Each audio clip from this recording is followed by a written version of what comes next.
यमलोक का मार्ग और वहाँ इस लोक में किए हुए दान का उपयोग।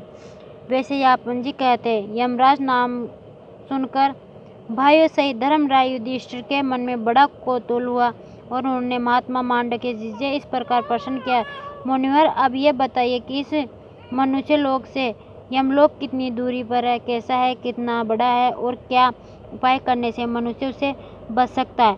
मांडव्य जी बोले, धर्मात्माओं से श्रेष्ठ युधिष्ठिर, तुमने ये बहुत गूढ़ प्रश्न किया है। ये बड़ा ही पवित्र धर्म समस्त तथा ऋषियों के लिए भी आदरणीय। सुनो, मैं तुम्हारे प्रश्न का उत्तर देता हूँ। इस मनुष्य लोक और यमलोक में 86,000 योजन का अंतर है। उनके मार्ग में सुनसान आकाश मात्र है। वह देखने में बड़ा भयानक और दुर्गम है। वहाँ न वृक्षों की छाया है, न पानी है और न कोई ऐसा स्थान नहीं है जहाँ रास्ते का थका हुआ जीव क्षण भर भी विश्राम कर सकेगा। यमराज की आज्ञा से उनके दूत यहाँ आते हैं और पृथ्वी पर रहने वाले सभी जीवों को बलपूर्वक पकड़कर ले आते हैं। जो लोग यहाँ ब्राह्मणों को नाना प्रकार के घोड़े आदि वाहन दान किए होते हैं, वे उस मार्ग पर उन्हीं वाहनों से जाते हैं। छत्र दान करने वाले मनुष्य को उस समय छत्र मिलता है, जिससे वे धूप से बचकर चलते हैं। अन्न दान करने वाले जीव वहाँ तत्पर होकर यात्रा करते हैं। जिन्होंने अन्न दान नहीं किया है, वे भूख का कष्ट सहते हुए चलते हैं। वस्त्र देने वाले कपड़े पहनकर चलते हैं। भूमि का दान करने वाले सब कामनाओं से तत्पर होकर बड़े आनंद से यात्रा करते हैं। शस्य अनाज दान करने वाले सुख से जाते हैं और मकान बनवाकर देने वाले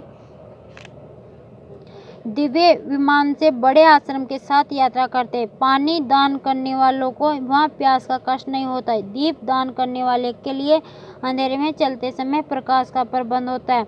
गोदान करने वाले सब पापों से मुक्त होते हैं, अतः वे भी सुख से यात्रा करते हैं। जिन्होंने 1 मास तक उपवास व्रत किया है, वे हंसों से जुटे हुए विमानों पर बैठकर यात्रा करते हैं।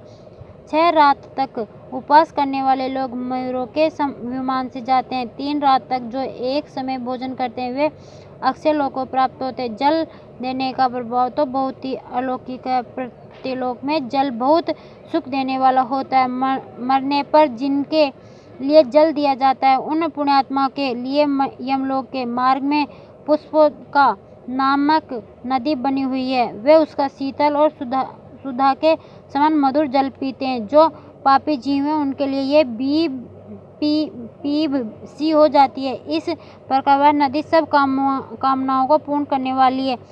अतः ये हे राजन, तुम्हें भी इन ब्राह्मणों को विधिवत पूजन कराना चाहिए। जो अन्नदाताओं को पूछता हुआ भोजन की आशा से घर पर आ जाए, उस अतिथि का, उस ब्राह्मण का तुम विधिवत सत्कार करो। ऐसा अतिथि या ब्राह्मण जब किसी के घर पर जाता है, तो उसके पीछे इंद्र आदि संपूर्ण देवता वहां तक जाते हैं। यदि वहां उसका आदर होता है तो वे भी प्रसन्न होते हैं, और यदि आदर नहीं होता तो वे सब देवता भी निसास लौट जाते हैं। अतः राजन, तुम भी अतिथि का विधिवत सत्कार करते रहो। अब बताओ, और क्या सुनना चाहते हो?